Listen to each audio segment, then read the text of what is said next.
අදත් කලින් එන්න ඕන නිසා කලින්ම ආවා. බලද්දි අද පැච් එකක් ගියා කාර් එකේ. ඊට පස්සේ දැන් ත්‍රිවිල් එක හදිසියෙන් ආවා. කොහොම හරි වැඩසටහන නිසා. ඉතින් බොහොම පිං විශේෂයෙන්ම අපේ මෛත්‍රී හාමුදුරුවෝ මාව පොඩ්ඩක් ෂේප් කරගත්තා ඔයගොල්ලන් නිසා නේද? හොඳයි අපි වැඩසටහන පටන් ගමු. ගොඩක් අය ඉන්නවා ගොඩ කාලයකට පස්සේ නේද? හරි. ඔක්කොම හැමෝම පොඩ්ඩක් කොන්ද කෙලින් තියාගන්නකො.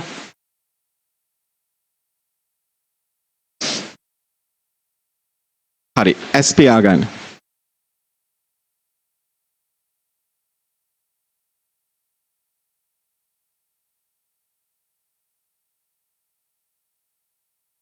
ඇස් පියාගෙන මොකුත් නොකර නිහඬව ඉන්න.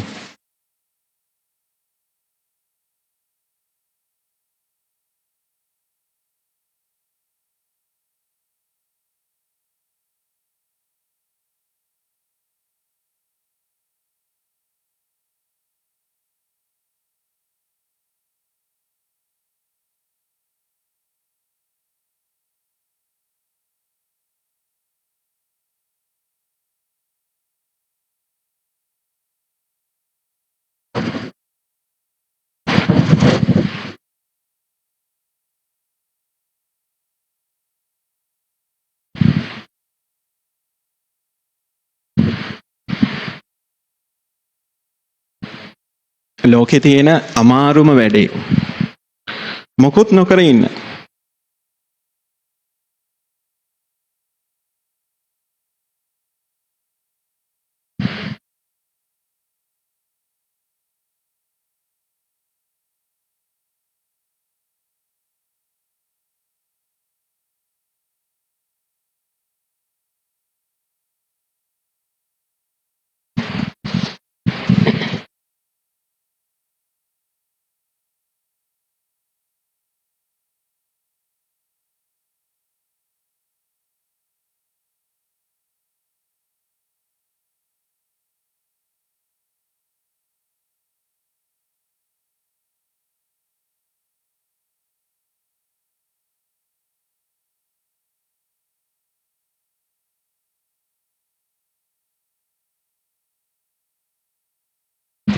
දැන් ඔහොමම දිගටම ඔහොමම ඉන්න.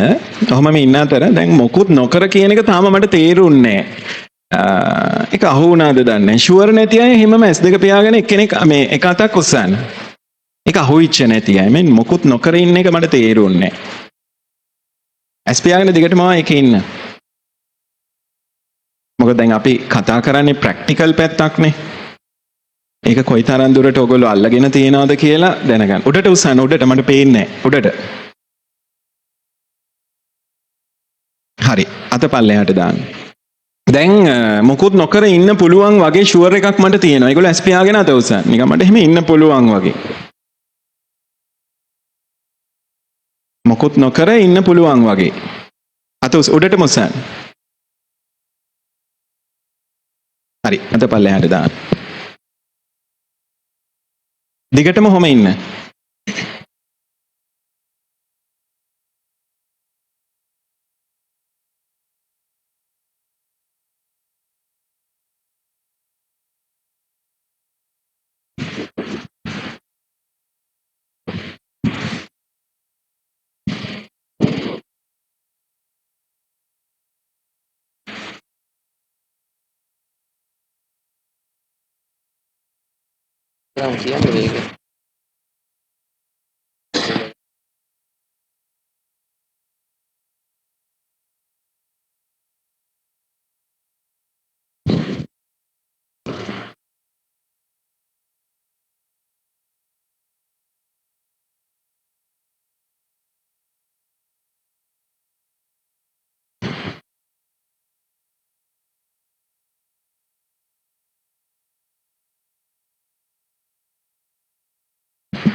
නේ මේ වැඩගෙන තියෙන්නේ. ඔව්.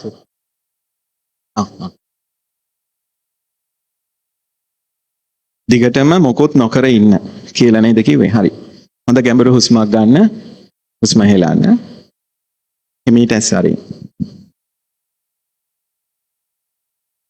දැන් ඔයාට කොච්චර වෙලාවක් එහෙම මොකුත් නොකර ඉන්න පුළුවන් වුණාද? අපි පොඩ්ඩක් ඒක ෂෙයා කරගමු මේ අත්දැකීම. මේ සියලුම භාවනා දැන් අපි මේ ආධ්‍යාත්මික මාර්ගයක් කියලා එකක් වාගෙන යනවානේ ජීවිතේ සැනසීම, නිදහස, සැහැල්ලුව දැන් අපි ඕකනේ බලාපොරොත්තු වෙන්නේ. එහෙම නැත්නම් නිවන ඔය වගේ දේවල් හොයාගෙන යනකොට එක එක ක්‍රමවේද තියෙනවා. භාවනා ක්‍රම තියෙනවා. ඊට පස්සේ තව මොනවද දේශන තියෙනවා. විවිධ ක්‍රියාකාරකම් තියෙනවා. එක එක දේවල් තියෙනවා. එතකොට දැන් අපි දැනගන්න ඕනේ මේකේ අවසාන කෙලවර මොනවද? නැත්නම් ජීවිත කාලෙම භාවනා කර කර ඉන්න ඕනද? ජීවිත කාලෙම භාවනා කර කර ඉන්න ඕනද? ජීවිත කාලෙම ගවේෂණය කර කර ඉන්න ඕනද? මේක හොයා ඉන්න ඕනද? කාලයකට එක්කෙනෙක් ගාවට යනවා ශාමරු එයාගේ ටික හොඳයි ටික කාලයක් ගියාම එයා එපා වෙලා ආයි වෙන කෙනෙක් ගාවට යනවා. ඊට පස්සේ එයාත් ටිකක් කාලයක් යන්නේ එයා හරියන්නේ. ඊට පස්සේ තව කෙනෙක් ඊට වැඩිය හොඳ කෙනෙක් හැමදාම අපි මේක හොයා යනවා. ඒ කියන්නේ අපි සීකර්ස්ලා වෙලා ඉන්නේ. අපි හොයන්න බවටපත් වෙලා. එහෙමනම් අපි මේකේ දැනගන්න ඕන දේ තමයි මොකක්ද මම නිකන් මැදින් වගේ පටන් ගන්න ගොඩක් මේකත් එක්ක ඉන්න කට්ටිය නිසා අලුතෙන්ම ආපු කට්ටිය පොඩ්ඩක් උස්සන්න. සුළු පිරිසක් ඉන්නේ. හරි. එතකොට දැන් මොකක්ද මේ ආධ්‍යාත්මිකත්වය කියන්නේ? මොකක්ද මේ අපි ලබා ගන්න බලාපොරොත්තු වෙන්නේ? දැන් අතිවිශාල පිරිසක් එක්ක මම සම්බන්ධ වෙලා කතා බහ කරනවා. ඊට පස්සේ පණිවිඩ හුවමාරු කරගන්නවා. ඒ දේශන තියෙනවා. එතකොට මට දැනෙච්ච දේ තමයි මේ බහුත 100ට මං හිතන්නේ 85කටත් වැඩිය පිරිසක් දැන් මේ ප්‍රැක්ටිස් එකකට ඇවිල්ලා දේශන අහනවා, භාවනා කරනවා, ලිපි කියවනවා, එක එක පෝස්ට් බලනවා. කොහොම දැන් ඒගොල්ලෝ මේකට ෆුලි බහැලා ඉන්නවා. අපි හිතමු එහෙම 100 දෙනෙක් ඉන්නවා නම් මේක අහුවෙලා තියෙන්නේ තාම 10%කටවත් නැති තරම්. හරිද? හැමෝම තම තමන්ගේ ලෝකවල ඒ කියන්නේ අපි දැන් මම ඒක පුංචි උදාහරණයකින් මෙහෙම පෙන්නන්න. දැන් මෙන්න මේ අපිට බෝඩ් එකක් නැහැනේ. දැන් අම්මා කියන කාරණය. හරිද? ඔන්න දැන් අම්මා. දැන් බලන්න වාට එන මොනවද සිතුවිලි එන්නේ කියලා. දැන් මම වචනයක් කියනවා අම්මා. දැන් මම අම්මා ගැන දේශනයක් කරනවා. එයා මෙහෙමයි. එතකොට දැන් මෙතන අපි හිතමු 200ක් ඉන්නවා කියන. මේ 200ටම කතා 200ක් නේද ඇති වෙන්නේ තමන්ගේ අම්මා ගැන. එහෙම නැත්නම් තමන් නවල් එකක කියපු අම්මා කෙනෙක් ගැන, නාට්‍යයක දැකපු අම්මා කෙනෙක් ගැන, එහෙම නැත්නම් තමන්ට කොහේ හරි පංචවිච්ච වෙන අම්මා කෙනෙක් ගැන. හැබැයි දැන් මං කියන්නේ මෙතන වෙන අම්මා කෙනෙක් ගැන. ඔයගොල්ලෝ හිතාගන්නේ වෙන අම්මා කෙනෙක් ගැන. පැහැදිලිද? ඒ කියන්නේ අපි දෙන පණිවිඩය ඕගොල්ලෝ ගන්නේ එක එක්කෙනාට ආවේනික විදිහට. තමන්ගේ හදාගෙන තියෙන මනෝ ලෝකයට සාපේක්ෂව තමන්ගේ අත්දැකීම් වලට සාපේක්ෂව තමයි ඔයගොල්ලෝ මේ කාරණා ටික එකතු කරගන්නේ. එතකොට මෙහෙන් අපි දෙන එක නෙමෙයි ඔයාට ඕන එක තමයි ඔයා අහගෙන තියෙන්නේ. අපි මෙහෙන් වචන විසි කරනවා. දත්ත විසි කරනවා. තොරතුරු විසි කරනවා. හැබැයි ඔයා ගන්නේ ඔයාට අවශ්‍ය විදිහට ඒ ටික එඩිට් කරලා. අන්න එතකොට තමයි මේක මගහැරෙන්නේ. පැහැදිලි. ඊට පස්සේ දැන් කතා කරන්න ගත්තාම ඒක අහගෙන හිටපු අය දෙනවා එන පත දේශනා. එයා හොඳට අහගෙන ඒක මතක තියාගෙන හැබැයි එයාගේ ඇතුළට ෆිල්ටර් වෙලා ගිහිල්ලා තියෙන්නේ වෙන කතාවක්. ඒක තමයි මෙතන තියෙන ලොකුම ප්‍රශ්නේ. දැන් මට තියෙන ලොකුම ප්‍රශ්නේ තමයි උදේ ඉඳන් හවස වෙනකන් දේශනයක් කරලා ඉවර වෙනවා. පැය 5ක් 6ක් 7ක් 8ක්. ඒක ඉවර වෙච්ච ගමන් කට්ටිය දුවගෙන ඇවිල්ලා අර ආයි ගොම් ප්‍රශ්නයක් අහනවා. හරි. ඉතින් පැය 8ක් විතර අපි මැරීගෙන දැන් මේ ඒකට අදාළ පොයින්ට් එකමයි කතා කරලා තියෙන්නේ. හැබැයි එයාට ඇහිලා නැහැ. එයාට ඇහෙන්නේ එයාගේ ප්‍රශ්නෙට උත්තරයක් විසඳුමක් විදිහට නෙමෙයි. එයාට ආයි අපි ගාවට ඇවිල්ලා හම්බෙලා පෞද්ගලිකව කතා කරන්න ඕන. ඉතින් මං කිසිම වෙලාවක ඒගොල්ලන්ට ඩිරෙක්ට් උත්තර දෙන්නේ නැහැ, බොරු උත්තර දෙනවා. ඒතකොට ඒගොල්ලෝ හරි සතුටින් යනවා.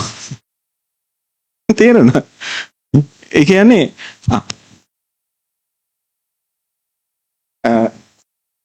ඒ කියන්නේ මම හිතන්නේ මේක පැහැදිලිනේ මේක ගමු. ඔන්න ඔතන අපි හදාගන්න නැතුව ගියොත් මෙතන මම කියවනවා ඔයගොල්ලෝ ඔතන අහගෙන ඉන්නවා. හැමදාටම ඔක වෙනවා. අපරාධ. ඉතින් එතකොට දැන් අපි බලන්න ඕන මොකක්ද මේ ආධ්‍යාත්මික ඒ කියන්නේ මොකක්ද අපිට අවබෝධ කරගන්න. මම ගොඩාක් සරල මට්ටමින් කතා කරන්නම් ඉස්සෙල්ලා. මොකක්ද අපිට මේකේ අවබෝධ කරගන්න තියෙන්නේ? මොකක්ද මේකේ අන්තිම කතාව? අවසාන කෑල්ල. ඒ කියන්නේ එහෙනම් මේ අපි මෙච්චර කාලයක් කියන දේවල් තාම ඔයාට හරියට පංච වෙලා නැත්තම් මිස් වෙන්න ප්‍රධාන හේතුව මොකක්ද? මොකක්ද හේතුව අපිට මේක මිස් වෙන්න? ඒ කියන්නේ අපි තාම භාවනා කරනවා, දේශන අහනවා. දැන් අපි අහලා තියෙනවා කවුද අඟුලිමාලලා, සුනීත සෝපාකලා, උපතිස්ස කෝලිතලා මේ ඉච්චර මේ පැය ගණන් දේශන අහලා ඉඳලා නැහැ. ටක් ගාලා ඇහුණා එතනින් ඒගොල්ලන්ට අවබෝධයටපත් වුණා. එහෙනම් අපිට ඇයි ඒක මිස් වෙන්නේ? දැන් අපි කතා කරපු ගොඩක් දේවල් වලින් කවුරු හරි ඒ කියන්නේ කියනවා නම් අර එන්ලයිට්මන්ට් වෙන්න තියෙනවා නම් ඒගොල්ලෝ වෙන්න ඕන. හැබැයි වෙන්නේ නැහැ. එතකොට මේක හොයාගෙන යනකොට තේරෙනවා අපි මෙහෙන් කියන එක නෙමෙයි එයා අහගෙන ඉන්නේ එහෙන්. හරි එතකොට දැන් ආධ්‍යාත්මිකත්වය කියන වචනේ අපි එහෙම ගම්මු පොදුවේ. ඒක අපිට මිස් වෙන්නේ ඇයි? ඒකේ අර එසෙන්ෂල් එක. ඒ කියන්නේ ඒකේ අර පියෝ ගතිය අපිට මිස් වෙන්නේ ඇයි? දැන් මෙතන දැන් අපි මේ ලෝකයක ජීවත් වෙනවානේ. දැන් ඔයගොල්ලෝ අද මේ නිහඬරණට ඇවිල්ලා. ඊට පස්සේ මේ දේශනයක් අහන්න ලෑස්ති වෙලා. ඊට පස්සේ වෙන වැඩ තියෙනවා. ආගේ ගෙදර තියෙනවා. ඉතින් දැන් මේ භෞතික ලෝකයක් තියෙනවානේ අපිට. එතකොට දැන් මේ ලෝකයේ තුල අපි දැන් අවුරුදු ගාණක් ජීවත් වෙලා අපි අපේ මනස එහෙම නැත්නම් අපේ විඥානයේ තද බල විදිහට ප්‍රෝග්‍රෑම් වෙලා තියෙනවා. මම මේ ඊටාම පොඩි ප්‍රවේශයක් ගන්න ගමන් ඉන්නේ තාම. තද බල විදිහට ප්‍රෝග්‍රෑම් වෙලා තියෙනවා. අපි මේ ප්‍රෝග්‍රෑමින් එකෙන් අස්සේ ඉඳන් තමයි මේකට විසඳුම් හොයන්න යන්නේ. ඒකෙන් හොයන්න පුළුවන්. හැබැයි ඊට වැඩිය ප්‍රෝග්‍රෑම් එකෙන් පිට පනින්න පුළුවන් නම්. අපි හැම වෙලාවෙම උත්සාහ කරන්නේ අර තියෙන රාමුවෙන් එපිටට කතා කරන්න. සාම්ප්‍රදායික රාමුවෙන්. ඒක වැරදි නෑ. ඒක හරි. සාම්ප්‍රදායික රාමුවත් හරි. ඒක කතා කරන දක්ෂ දේශකයෝ ඉන්නවා. ඒ අතර අපි ආයි උත්සාහ කරනවා වෙන හිඩසක් පුරවන්න. ඒ කියන්නේ මේ තියෙන සම්මත රාමුවෙන් පිට කඩන්න මේක. මොකද අපේ විඥානයේ ස්වභාවය තමයි එයාට මොකක් හරි නිමිත්තක් හැම විටම අවශ්‍යයි. හරි. දැන් ඉස්සර කාලේ ඕගලන්ට තිබ්බ නිමිත්ත තමයි එක්කෝ එක්සෑම් එක, විභාගේ, යුනිවර්සිටි එකේ වැඩ හරි, ජොබ් එකේ වැඩ හරි, එහෙම නැත්නම් මැරේජ් එක, නැත්නම් ලව් එක. ඊට පස්සේ ඔය වගේ දින ගිහිල්ලා දැන් ඒ කියන්නේ හිතට අරමුණක් ඕන හැම වෙලේම මේක පවත්වාගෙන යන්න. එයාට අරමුණක් නැතුව පවතින්න බෑ. ඊට පස්සේ මොකද වෙන්නේ? දැන් මේ වගේ ඔක්කොගේම ගිහිල්ලා හති වැටිච්ච කට්ටිය නෙමේ එන්නේ. ඊට පස්සේ ඒගොල්ලෝ හොයාගන්නවා ධර්මය, නිවන, එන්ලයිට්මන්ට් එක. ඊට පස්සේ යන්න දැන් හිතේ අරමුණ ඒකමයි. දැන් ඉස්සර කෙල්ලෙක් නිසා කොල්ලෙක් නිසා දුක් විඳා හිතෙන්. ඊට පස්සේ ඒක අතහැරලා එක්ක රස්සාවක් නිසා, සල්ලි ටිකක් නිසා ගෙදර ඔහොමම දුක් විඳලා දැන් ඇති වෙලා දැන් එනවා මේක ස්පිරිචුවල් පැත්තට, ආධ්‍යාත්මික පැත්තට. මම ඉතින් දකින්නේ අර කෙල්ල ගැන හිතපු එකයි කොල්ල ගැන හිතපු එක ගෙවල් ඒකම තමයි මේක. පැහැදිලි. එතකොට අපි නිකන් අර ආධ්‍යාත්මික මේක කමන්නේ කිව්වට ඉතින් කමන්නේ. මම දකින්නේ මේව ෆලෝ කරන අයගෙන් 85%ක්ම ඉන්නේ ආධ්‍යාත්මික ස්වයං වින්දනයක. පැහැදිලි. ඒ කියන්නේ ඔකට කියන්නේ බ්‍රේන් ඕගසම් කියලා. අපි ඒ දේශන අහලා කතා කරන ඒවම අවලා ඒ කියන්නේ මේව කළා පොඩි ආතල් එකක් ගන්නවා විතරයි. මේකේ අර ගැඹුරු තලය ටච් වෙන්නේ නැහැ කට්ටියට. පැහැදිලිද? ඒකට හේතුව තමයි අපේ විඥාණය ඊටාම සූක්ෂමයි. මේක ඔයාගේ වරදක් නෙමෙයි. මේ සකස් වීම, මේ හිත සකස් වෙන සිදුවීම් පෙළ ඊටාම සූක්ෂමයි. ඒක නිසා මේක ඊටාම සියුම්. දැන් මෙතනින් මම අහනවා හරි. දැන් මේ මොහොතේ තව විනාඩි 10කින් සදහටම නිවන් දකින්න පුළුවන්. කම්ප්ලීට්ලි නිවන් දකින්න පුළුවන්. හරිද? හැබැයි ගෙදර යන්න බෑ. ඒකට කැමති අයතුස. දැන් ඒ කියන්නේ දැන් ඔන්න නිවන් දකින්න පුළුවන්, ගෙදර යන්න බෑ. හරිද? මේකට අවංකවම කැමති අයතුස. ඔක්කොම ඉන්නේ ගෙදරත් එක තරහ වෙච්ච උන්ද. ගෙදර යන්න කැමති නෑ. හරි. දැන් ඔය ඔහොම කිව්වට ඔයගලන්ට අත්දැකීමක් තියෙනවද? ඔය අත උස්සපු අයගෙන් මම අහන්නේ ඔයගලන්ට අත්දැකීමක් තියෙනවද? භාවනා කර ඉන්නකොට හරි, දේශනයක් අහගෙන ඉන්නකොට හරි, මොකක හරි ඔය මගුලක ඉන්නකොට නිකන් තමන්ව නැති වෙලා යනවා. නිකන් අතුරුදහන් වෙලා යනවා. ඊට පස්සේ තමන්ව මොකද්ද? ඒ කියන්නේ මාව නැති වෙලා නිකන් කළු කුහරයක් අස්සෙන් යනවා හරි මොනවා හරි ඒ වගේ එක්ස්පීරියන්ස් එකක්. එහෙම දැනෙච්ච යතුස්ස. හරි අතපන් ලෙහාට දාන්න. එහෙම දැනෙනකොට බය ඇති වෙච්ච යතුස්ස. අර ගෙදර යන්න නිවන් දකින්න කැමතියි කියපු අයගෙන් මං අහන්නේ. අනිත් අයගෙන් නෙමෙයි අහන්නේ. ඔන්න ඔතන තමයි තියෙන දෙබිඩි පිළිවෙත. දැන් අපි සත්‍ය අවබෝධ කරගන්නවා කියලා මොකද්ද කරන්නේ? අපි සත්‍ය අවබෝධ කරගන්නවා කියලා කරන්නේ අපේ තියෙන මේ මමත්වයේ මේ මම කියලා එකෙක් ඉන්නවා. උත් එක මට ඉන්න බෑනේ. උගෙන් නිදහස් වෙන එකනේ. අපි හිතමු මමත්වයෙන් නිදහස් වීම සරලව ගත්තොත්. දැන් අපි ආධ්‍යාත්මික මාර්ගයට ඇවිල්ලා භාවනා කරලා දේශනා අහලා හරි මොන හරි ආ ක්‍රියාකාරකම් ටිකක් වාට වදින ටිකක් වා කරනවා. කිසි ගැටලුවක් නැහැ. හැබැයි ඔය ටික කරගෙන යනකොට ඔයාට ඔයාව නැති වෙන අර වගේ මොහොතවල් අහු වෙනවා. ඒ වෙලාවට ඔයාට බය දැනිලා තියෙනවද? එහෙම යතුස්සන්. උඩට මුස්සන්. හරි. එහෙම බය දැනිලම නැහැ. ඒගොල්ලෝ අතුස්සන් බා.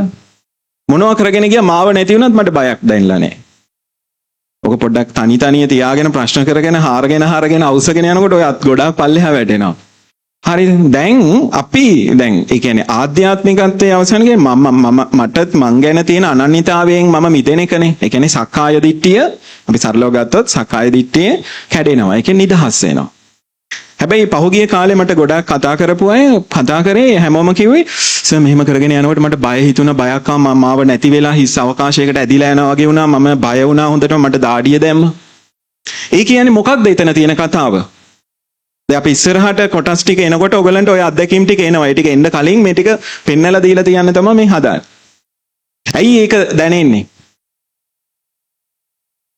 අපි තවම 100% සූදානම් නෑ ඔය කියන කතන්දරේට. හරිද? ඒකයි මම කිව්වේ මේ ආධ්‍යාත්මික සොයන් වින්දනයක්. තමන්ගේ තියෙන ප්‍රශ්න ටික විසඳ ගන්න, තමන්ගේ තියෙන බලාපොරොත්තු ටික ඉෂ්ට කරගන්න. දැන් ඔය සියල්ලම අතහැරලා මගේ ජීවිතයත් මගේ ආත්මයත් සියල්ලම මම මේ මොහොතේ මේක ගිනි ගොඩකට මේ ගිනි මැලයක් ගහලා මේකට පැන්නොත් ඔයා නිවන් දකින්න වගේ සියල්ල දුවිලි වෙලා යනවා කිව්වොත් ඒකට පණින්න කැමති අය කවුද? අර එන්ලයිට්මන්ට් එක වෙන්නේ. ඔය කිව්වට ඔක ආයි ප්‍රශ්න කරන්න වෙනවා. හරිද?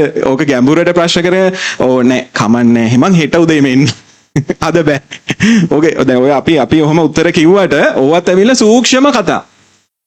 හරිද? නෑ මම නම් වෙන මොකුත් ඕනේ නෑ, මට ඕන නිවන් දකින්න කියලා අනිත් පැත්තට බෙල්ලට කඩුවක් තියලා අදින්න යනකොට සුළු දිය පහ වෙනවා ඊට පස්සේ. මොන නිවන්ද නේද? ඒකට හේතුව අපේ විඥාණය හැම වෙලෙම අපිව රවට්ටනවා. හරිද? ඒ කියන්නේ මමම මාව රවට්ට ගන්න එකක් තියෙන්නේ මෙතන.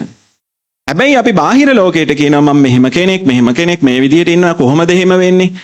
එතකොට තමයි අර ධර්මතාවය ඔයාව දිගින් දිගටම ඒ කියන්නේ ඔයාගේ හෘද සාක්ෂියට බොරු කරගන්න ධර්මතාවය ඔයාට අවස්ථා දෙනවා ඒකට. දැන් සමහර අය අහන්නේ මගේ ප්‍රශ්න ඉවරයක් නැහැ. එකම ප්‍රශ්නේ ඇයි මට නැවත එන්නේ? ඇයි ඔය ඔක්කොම ඔය ප්‍රශ්න කියලා જાතියක් මම හැම වෙලේම කියන්නේ ප්‍රශ්න කියලා જાතියක් නැහැ. දැන් අද අපි උදේ මම හිතන්නේ වෙනදාට වැඩිය පැය භාගයකට කලින් ගෙදරින් පිටත් වුණා. ඊට පස්සේ එනකොට මගදී අර ටයර් එකකට මේ වීදුරු කෑල්ලක් අහුවෙලා ටයර් එක පිපුරුවා එතන චුට්ටක්. අයි මං අද එහෙනම් දේශනේ කරන්න වෙන්නේ. එහෙනම් හොඳයි. ඊට පස්සේ මොකද? ඊට පස්සේ අපේ කට්ටිය ආසස යන්න ත්‍රිවිල් එක අපි මේක හදාගෙන එන්නම් කියලා. ඊට පස්සේ ඒත් මම බලලා එතකොටම ත්‍රිවිල් එකක් ආවා. එතනින් නැගලා ඊට පස්සේ ආ ත්‍රිවිල් එකෙත් ආවා. මට එහෙම හද මං කෝල් එකක් දාලා අපේ සාරා හාමුදුරන්ට කිව්වා හාමුදුරනේ මේ පොඩ්ඩක් පරක්කු වෙනවා කියන. ඊට පස්සේ තමයි අපේ මෛත්‍රී හාමුදුරන්ට අවස්ථාව දුන්නේ. නැත්නම් ඔයගොල්ලෝ නිදි මරනවානේ මෙතනනේ. ඉතින් ඒක නිසා. ඉතින් එතකොට ඒක දැන් වෙන කෙනෙකුට නම් දැන් මට කිසිම ඇත්තටම කියන්නේ මට දැනෙච්ච දේ කියන්නේ මම මාව නිරීක්ෂණය කරා ත්‍රිවිල් එකේ එන ගමනොත් මට කිසි හදිසියක් තිබුණෙත් නැහැ. කිසිම කලබල වීමක් තිබුණෙත් නැහැ. ඔහේ නිදහසේ බය ත්‍රිවිල් එකස්සේ ආවා. ඉතින් එතකොට හැබැයි මේ දේශනේ මම හරියටම කරනවා මේක හොඳටම කරන්න ඕනේ කියලා ගෙදරින් පිටත් වුණා නම් එහෙනම් මොකද වෙන්නේ? ඒ කියන්නේ පෙර කල්තිය දැන් පිටත් වුණේ මෙහෙට එන්න තමයි. හැබැයි මේක නිශ්චිතවම කරනවා කියලා දැඩි අදිෂ්ඨානයක් තිබුණා නම් මොකද වෙන්නේ? අර ටයර් එකේ පැච් එක ආපු වෙලේ කලබල වෙනවා හිත. ඇයි? අපි හිතට අරමුණක් දාලා තියෙනවා. මේක මේ වෙලාවට මේක මේ විදිහට හොඳටම කරන්න ඕන කියන්නේ. එතකොට හිතට අරමුණක් දැනනම එයා ඒ අරමුණ වෙනුවෙන් පෙනී හිටිනවා. ඒක පොසිටිව් හෝ නෙගටිව් දෙපැත්තම තියෙනවා. පැහැදිලි? එතකොට දැන් මේ ආධ්‍යාත්මික අවබෝධය කියන්නේ මොකක්ද? අපි හිත අවබෝධ කරගන්නවා. හිතේ ක්‍රියාකාරීත්වයේ තියෙන දැන් ගොඩක් අය කියන්නේ අනේ සර් මට ඔයාගේ දේශනවල මං හිත හදාගත්තා. ඒතකොට මට හරි ලැජ්ජාවක් ඇති වෙනවා. යකෝ මං කරලම තියෙන හිත කඩන එක. මේගොල්ලෝ කියනවා හිත හදාගත්තා කියලා. ඒ කියන්නේ ඇත්තටම මෙතන වෙන්න ඕන අපි හිත හදාගන්න එකක් නෙමෙයි. හිත අවබෝධ කරගන්න එකක්. මේක හදන්න බෑ. මේක හදන්න පුළුවන්. හැදුවොත් ඒක ආටිෆිෂල් එකක්. හැමෝම මොකක් හරි රාමුවක් හදාගෙන ඒකස් ඉන්නවා. අපිට තියෙන්නේ මේ හිත අවබෝධ කරගන්න. එතකොට දැන් මේ දුකෙන් නිදහස් වෙන්න කැමති ඇති උස්සන්. ගොඩක් ඉන්නවා. නිදහස් වෙන්න අකමැති ඇත්ති ඉන්නවද? අත උස්සන්න කම්මැලිනේ. හරි. එතකොට දැන් මේකෙන් ඒ කියන්නේ දුකෙන් නිදහස් වෙන්න නම් අපි මොකද්ද කරන්න ඕනේ? හිත අවබෝධ කරගන්න. හිතේ මොකද්ද අවබෝධ කරගන්න තියෙන්නේ? සරලව කිව්වොත් හිතට අරමුණක් ගන්න නැතුව ඉන්නවා. හිතට බලාපොරොත්තු දෙන්නේ නැහැ. මං අනාගතයේදී මෙහෙම වෙනවා. දැන් ඔය අපි කතා කරන්නේ මේ මොහොත සිටී මේ මොහොත ඉන්න බව. ඒ කියන්නේ මේ දැන් මේ මොහොතේ දිගෑරෙන මේ යථාර්ථ ස්වභාවය. ඒ කියන්නේ මේ දැන් පවතින ස්වභාවය. හරිද? ඒක අපි කතා කරන්නේ. දැන් ගොඩක් අය දැන් ඒක ලොකු රැල්ලක් වෙලා හැමෝම මේ මොහොත ප්‍රැක්ටිස් කරනවා. ඒ කියන්නේ හොයනවා. දැන් ලොකු පිබිදීමක් තියෙනවා. ඒක ඊටාම හොඳ දෙයක්. හැබැයි දැන් ඔයාගෙන් ප්‍රශ්නයක් අහන්න. ඇයි මම මේ මොහොත ප්‍රැක්ටිස් කරන්නේ? ඇයි මම මේ මොහොත අධ්‍යයනය කරන්නේ? ඒකට පුහුණු වෙන්නේ ඇයි? පුරුදු වෙන්නේ ඇයි? මට උත්තර 3-4ක් ඕන නිශ්චය. අවංකවම දෙන්න, ඍජුවම දෙන්න පුළුවන් උත්තර. ඇයි ඔයා මේ මොහොත කියන එක ප්‍රැක්ටිස් කරන්නේ? ඇයි ඔයා මේ ආධ්‍යාත්මය කියන එක ගවේෂණය කරන්නේ?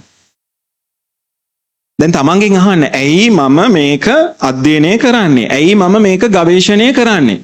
දැන් මේ ප්‍රශ්න හා විවිධ වැල්වට අරන් අපි කියවන්නේ ඔයාට මේක අවබෝධ කරලා දෙන්න නෙමෙයි. මේ විඥානයේ ක්‍රියාකාරීත්වය ඔයාට ඔයා තුලින් දැක ගන්න අවස්ථාව. පොඩි හිඩසක්. ඒ කියන්නේ හෝ ගාලා මෙහෙම ගලාගෙන යනවා පට ගා. ඒ අතර පොඩි පැච් එකක් ඇති කරන්න විතරයි.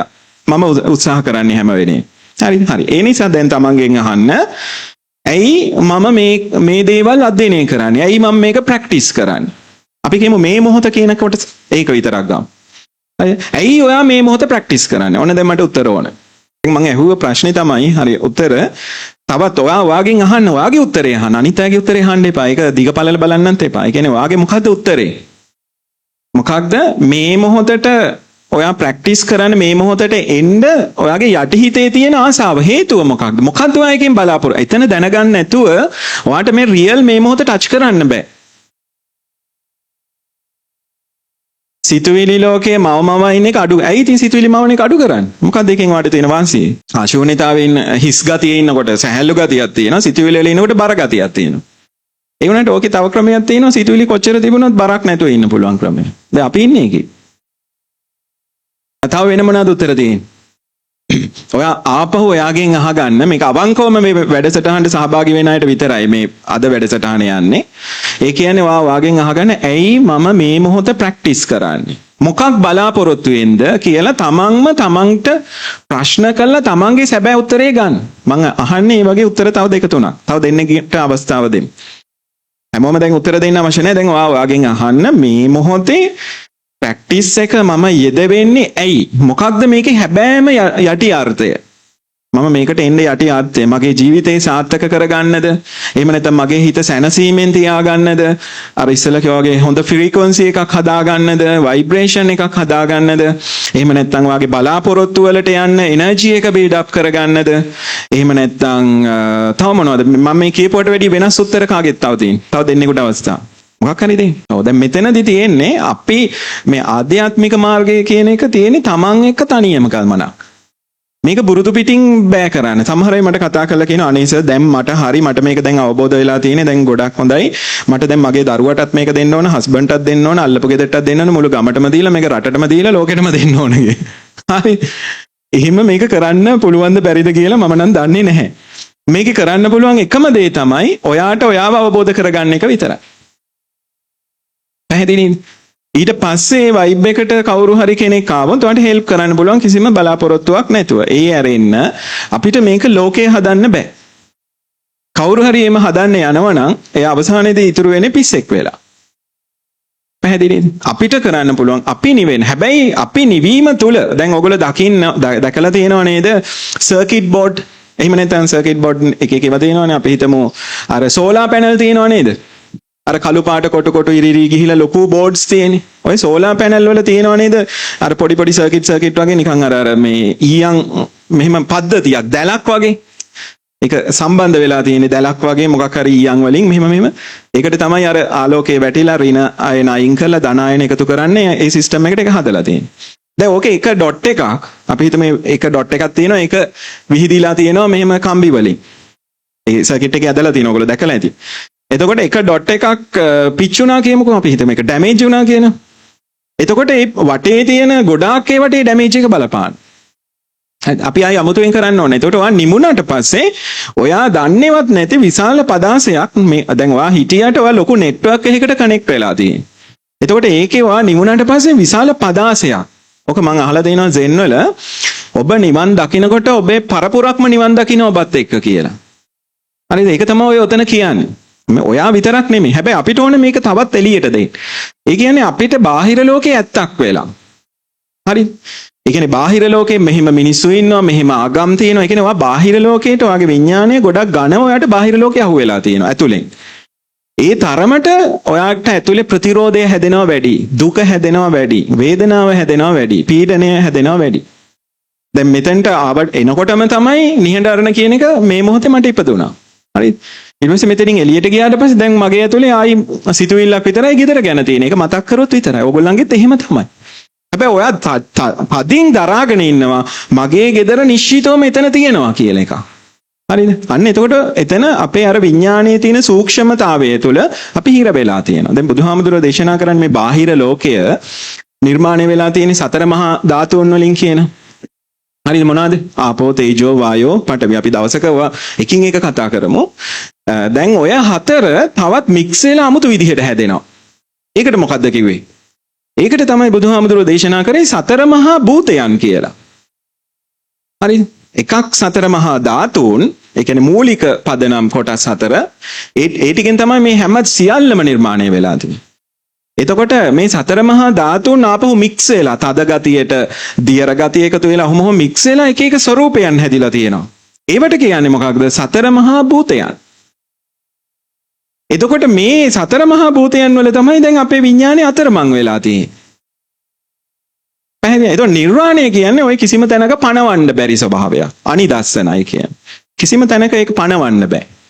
ඒක හිතෙන් අපි පණවන්න හදනවා, හිතට පණවන්න බැරිය. ඒකයි අනිදස්සනයි අපනිහිතයි කියලා එහෙම කියන්නේ. හරි. එතකොට අපි මේක දැන් සිතුවිල්ලකින් අවබෝධ කරගන්න යනවා. එතකොට අපි අපේ කතාව මුලට එමු. අපි මේ මොහොත කියලා ඒ කියන්නේ අපි මේ මොහොත කියලා එන්නේ යටිකූට්ටු අරමුණක් තියාගෙන එයාට සැබෑ මොහොත ස්පර්ශ වෙන්නේම නැහැ. ඒකට ආසන්න වශයෙන් එයාට ඒක ස්පර්ශ වෙනවා. කලින්ට වැඩිය ලොකු ස්පේස් ගතියක් දැනෙනවා. කලින්ට වැඩිය ලොකු සැහැල්ලුවක්, නිදහසක්, හොඳ ගතියක් දැනෙනවා. හැබැයි මේ අපි අදහස් කරන එක වාට ටච් වෙන්නේ නැහැ. ඇයි? ඔයාගේ තියෙන්නේ දැන් සමහර අය මේ මොහොතට දැන් අපේ කමෙන්ට්ස් දැකලා මේ මොහොතට ආවහම අපි එහෙනම් කපටි විදිහට මේක මාකට් කරා මං ඉස්සර. ඒ කියන්නේ ඔයගලන් කමෙන්ට්ස් දදා මේක මට ඕනකම තිබුණ ඉන්ට්‍රොඩියුස් කරන්නනේ හොඳට හරි නරකට හරි. දැන් මේක තව ටිකක් ෆිල්ටර් කරලා දැන් අපි මේක පියෝ අදහස ගන්න හදන්නේ. හරි. එතකොට දැන් මේ මොහොත ඔයා මේ මොහොත කියන එකට ඔයා යොමු වෙනකොට ඔයාගේ පිටිපස්සේ මොකක් හරි බලාපොරොත්තුවක් තියෙනවා නම්, එහෙම නැත්නම් ආශාවක් තියෙනවා නම්, එහෙම නැත්නම් මොකක් හරි අරමුණක් තියෙනවා නම් ඔයාට සැබෑ මොහොත අල්ලන්න අමාරුයි. ඇයි? ඔයාට මේ මොහොත කියන එක ඒ කියන්නේ ඔයාගේ ඉස්සරහා තියෙන ඉලක්කයකට දාගත්ත පාලමක් වගේ, පාරක් වගේ. එතකොට මේ මොහොතේ fully ඉන්න බෑ. ඔයා හිතන්නේ හරි දැන් මම මේ මොහොතේ ඉන්නකොට මගේ බිස්නස් ටික හොඳට වෙයි, මගේ ෆැමිලි ලයිෆ් එක ලස්සනට වෙයි. දැකලා තියෙනවනේ දැන් කතන්දර ගොඩක් අය කියනවා මගේ ජීවිතේ වෙනස් වුණා, මට ප්‍රොමෝෂන් හම්බුණා, මෙහෙම වුණා, අච්චර වුණා. රයිට්. එහෙනම් ප්‍රොමෝෂන් එක ගන්න මේ මොහොතට එන්න ඕන. හරිද? ඊට පස්සේ මැරේජ් එකේ පොඩි ප්‍රශ්න ටිකක් තියෙනවා. ওই ටික විසඳ ගන්න මම මේ මොහොතට එන්න ඕන. නැත්තම් මට මේ තාම බඳින්න කෙල්ලෙක් හරි කොල්ලෙක් හරි නෑ. එහෙනම් මම මේ මොහොතට එන්නවා. එතකොට ඒක ඇවිල්ලා වෙන මොහොතක්. මේ අපි අදහස් කරන මේ මොහොත නෙමෙයි. ඔයාට කිසිම බලාපොරොත්තුවක්, ආශාවක්, අදිෂ්ඨානයක් රහිතව. හරිද? කිසිම දෙයක් නැතුව ඒක එතකොට එන්න දෙයක් නෑ. ඒක තමයි රියල් මේ මොහොත. කිසිම අරමුණක් නැහැ. කිසිම ආශාවක් නැහැ. කිසිම බලාපොරොත්තුවක් නැහැ. දැන් ඔහොම කිව්වට පස්සේ අඩේ මේ ජීවිතේ එතකොට ජීවත් වෙන්නේ කොහොමද? ඒ බලාපොරොත්තුවක් ආශාවක් නැති වුණාට පස්සේ තමයි අපි ඇත්තටම ජීවත් වෙන්න පටන් ගන්න. තේරුණාද? අපි හිතමු නිකන් ඔයා මොකක් හරි අත්දැකීමක් එන්ජොයි කරනවා කියන. ඔයාගේ බලාපොරොත්තුවක් ආශාවක් අරමුණක් තියෙනකොට ඔයා ඒ අවස්ථාව භුක්ති විඳකට ඒක ඇතුලේ පොඩි ගින්නක් තියෙනවා. මේක නැති වෙයිද? මේක වෙනස් වෙයිද? ඒ කියන්නේ ඒක ඇතුලේ පොඩි සැකයකුත් තියෙනවා. පොඩි බයකුත් තියෙනවා. සරලව කිව්වොත් පොඩ්ඩක් පිච්චෙන ගතියක් තියෙනවා. අරක කොච්චර කූල් වුණත් උඩ. හැබැයි අපි මේ කියන එකෙන් ඒ කියන්නේ සිතෙන් නිදහස් වෙච්ච කට්ටිය, මේ හිතේ ක්‍රියාකාරීත්වය අවබෝධ කරගත්ත කට්ටියට ඒගොල්ලන් කිසි බලාපොරොත්තුවක් නැහැ. කිසි අරමුණක් නැහැ, අදිෂ්ඨානයක් නැහැ. එතකොට ඒගොල්ලන්ට මේ වගේ අත්දැකීමක් අහම්බෙන් මුණ ගැහෙනවා. නොහිතන වෙලාවක. අරක හිතලා ප්ලෑන් කරලා සූදානම් කරලා ලබා ගන්න දෙයක්. ඊට වැඩියද ඒකද වැඩියම රහ නොහිතන වෙලාවක ලැබෙන දෙයක්ද? කිසි බලාපොරොත්තුවක් නැහැ, තිබුණේ නැහැ, ආසාවක් තිබුණේ නැහැ. ඒක ඊට පස්සේ කිසිම ආශාවකින් තොරව ඒක පරිහරණය කරනවා. මොකක් හරි අත්දැකීමක් කියලා ගමු. එතකොට ඒක කොහොමද? දැන් අපිට ඕන මං දවසම සතුටින් ඉන්න ඕන, මං දවස පුරා එනර්ජිටික් ඉන්න ඕන. දැන් සමහර කට්ටිය දවස පුරා එනර්ජි එකේ පවර්ෆුල් ඉන්න. එතකොටත් අන්න මේ මොහොතට අරමුණක් ඇවිල්ලා එනර්ජිටික් ඉන්න, අද පොසිටිව් ඉන්න, අද මේ වැඩ ටික ඔක්කොම කරන්න ඕන. හරිද? දැන් අපි මේ මොහොත කියන එක ගැඹුරට යන්න ඒක අර බාහිර ලෝකයෙන් අපිව ප්‍රෝග්‍රෑම් කරලා තියෙන සිස්ටම් එකට ප්‍රතිවිරුද්ධව යන්නේ. ඇයි? බාහිරින් අපිට ප්‍රෝග්‍රෑම් කරලා තියෙනව නේද? ඔයා හොඳ මිනිසෙක් වෙන්න ඕන. ඔයා හොඳ වැදගත් කෙනෙක් වෙන්න ඕන, ජෙනුයින් වෙන්න ඕන. ඊට පස්සේ ඒ කියන්නේ ගොඩක් දේවල් තියෙන. ඔයාව දියුණු කරගන්න ඕන, තව හොඳට ඉගෙන ගන්න ඕන, සල්ලි හම්බ කරන්න ඕන. ඒ කියන්නේ ඔයා මදි තව වැඩි දියුණු වෙන්න ඕන කියන එකක් නේ අපිට බාහිර ලෝකේ ඉස්කෝලේ කාලේ ඉඳන් ගෙදර ඉඳන්ම තාමත් අපේ අම්මලා තාත්තලා අපිව ප්‍රෝග්‍රෑම් කරන්නේ. ඔයා මදි තව ටිකක් දියුණු වෙන්න කියන. හරිද? ඒ කියන්නේ මොකක්ද? අපිට බලාපොරොත්තුව කියන එක. දැන් ওই බලාපොරොත්තුව කියන එක කොහෙද තියෙන්නේ? කොහෙද තියෙන්නේ? සිතුවිල්ලක.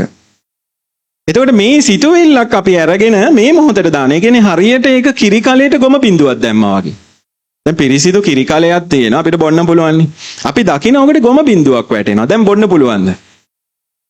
අමාරුයිනේ, අපිරියයිනේ නේ. ඇයි ඒ? කියන්නේ ඒක අශුද්ධ වුණා. අන්න එතකොට ඔයාගේ මේ මොහොත කියන එක මම ප්‍රැක්ටිස් කරනවා නම් ඒක මොකක් හරි බලාපොරොත්තුවක් මත. එතකොට මේ අපි අදහස් කරන සැබෑ සුද්ධ මේ මොහොත අශුද්ධ වෙනවා.